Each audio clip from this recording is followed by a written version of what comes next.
श्री शिवाय नमस्तुभ्यम। दोस्तों, हर हर महादेव, घर घर महादेव। काल हर, दुख हर, दरिद्र हर, हर हर महादेव। नमस्कार दोस्तों, भक्ति कथा चैनल में आप लोग का स्वागत है। दोस्तों, ये कथा है अयोध्यापुरी नगरी का। आप लोग स्मरण करें। जनकपुरी में जब सीता स्वयंवर का आयोजन हुआ तो राजा जनक ने देश विदेश के राजाओं को निमंत्रण किया। सबको उस स्वयंवर के लिए बुलाया, परंतु राजा दशरथ या अयोध्या के किसी व्यक्ति को स्वयंवर का निमंत्रण नहीं दिया। इसका कारण कोई आपसी बैर नहीं था, बल्कि एक ऐसी घटना थी जिससे राजा जनक को डर था। कहीं फिर से वही हुआ तो क्या होगा। क्यों निमंत्रण नहीं दिया राजा जनक ने राजा दशरथ को? क्या थी वो घटना? आइए जानते हैं। एक बार राजा जनक के शासन काल में एक व्यक्ति का विवाह हुआ। विवाह के बाद वह पहली बार सज संवर कर अपनी ससुराल को जा रहा था। कुछ दूर जाने पर रास्ते में एक जगह उसको दलदल मिला। उसने थोड़ा पास जाकर देखा तो उसमें एक गाय फंसी हुई थी, जो शायद फंसे फंसे मरने की दशा में आ गई थी। उस व्यक्ति ने उसको देखा तो उसके मन में गाय को बचाने का ख्याल आया, परंतु दूसरे ही क्षण मन में एक और विचार आया। उसने सोचा, ये गाय तो कुछ देर में मरने वाली है।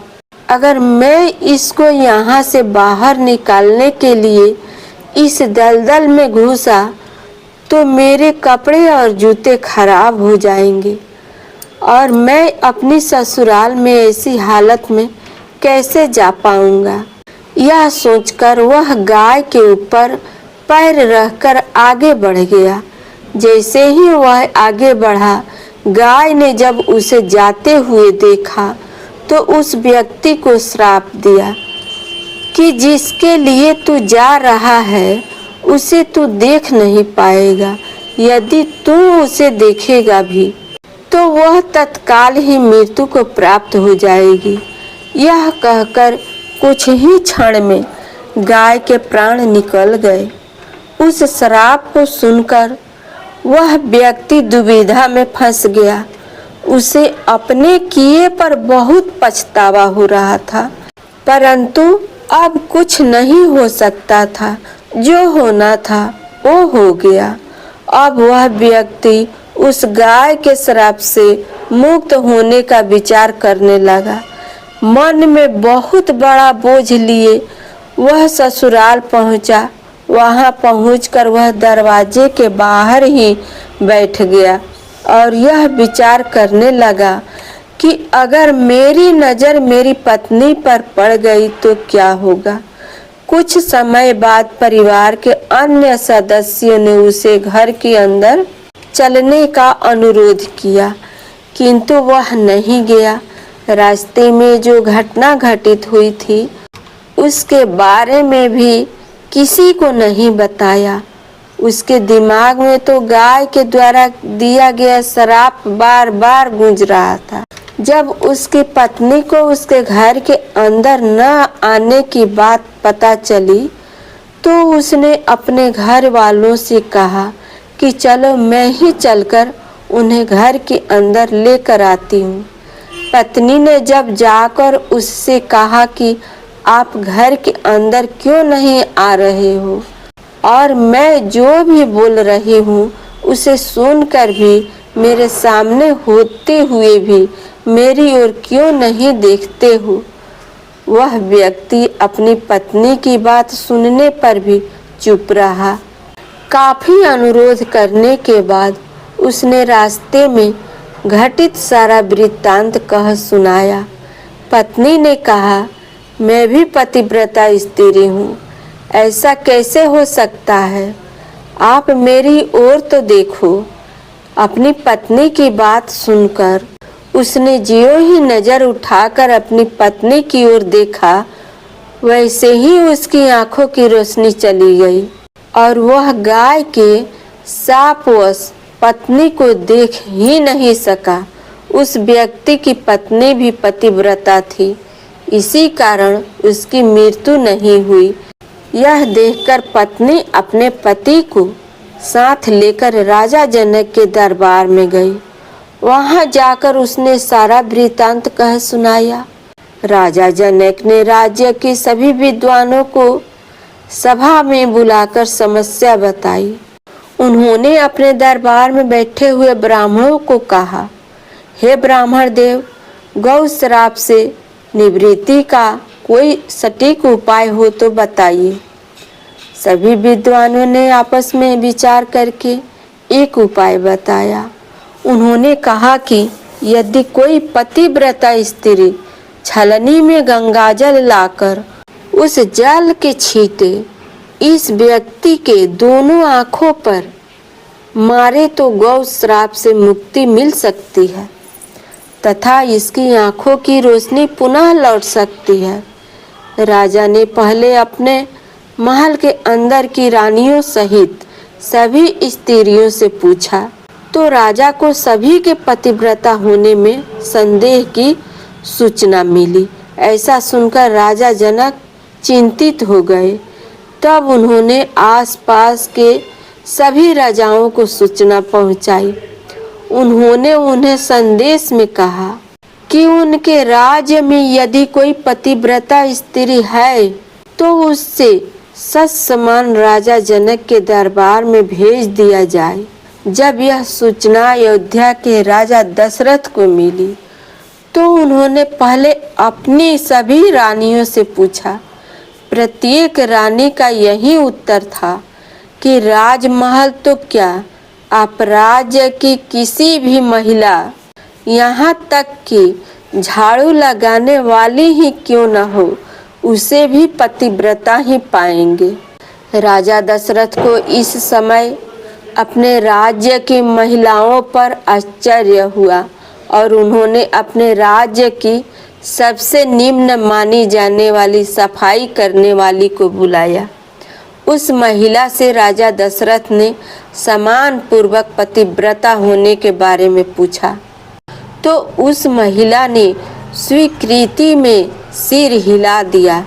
तब राजा ने यह दिखाने कर लिए कि अयोध्या का राज्य सबसे उत्तम है।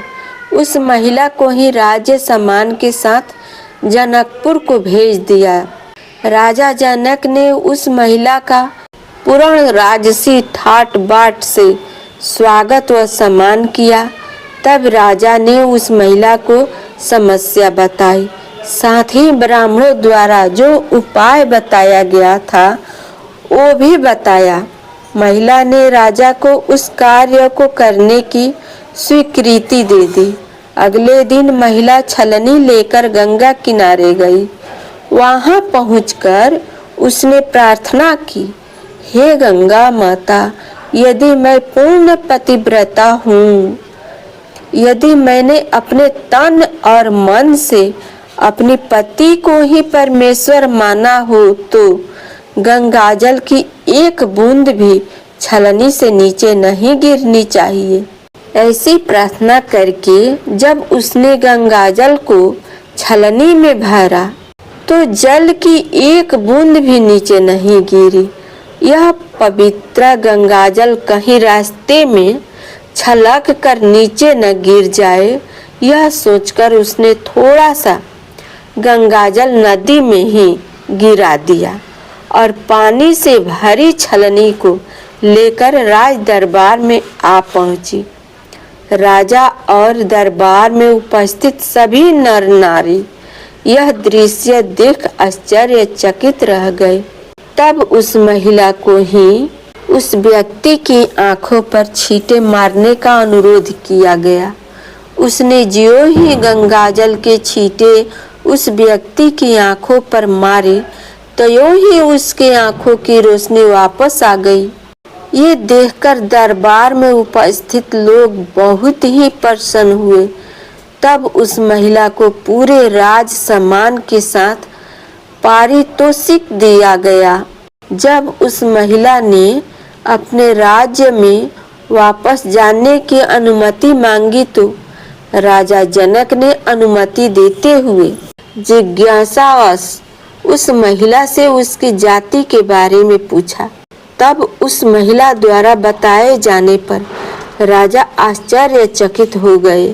यही कारण था कि सीता स्वयंवर के समय राजा ने सोचा कि जिस राज्य की सफाई करने वाली इतनी पतिव्रता है तो उसका पति कितना शक्तिशाली होगा। यदि राजा दशरथ ने उसी प्रकार के किसी निम्न श्रेणी के व्यक्ति को स्वयंवर में भेज दिया, अगर उसने धनुष संधान लिया तो क्या होगा। राजकुमारी किसी निम्न श्रेणी के व्यक्ति को न वर ले, यही सोचकर अयोध्या नरेश राजा जनक ने राजा दशरथ को निमंत्रण नहीं भेजा। किंतु विधाता की लेखनी को भला कौन आज तक टाल सका है। वही हुआ जो होना था।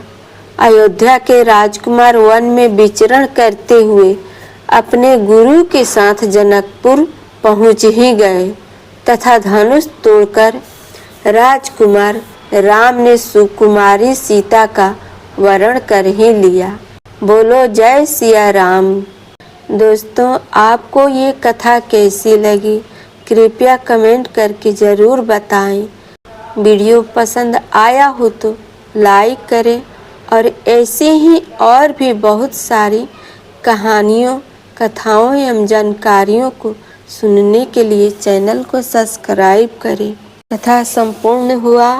आप लोग दिवाली के अवसर पर ज़रूर सुनिएगा कथा को और सुनना भी चाहिए।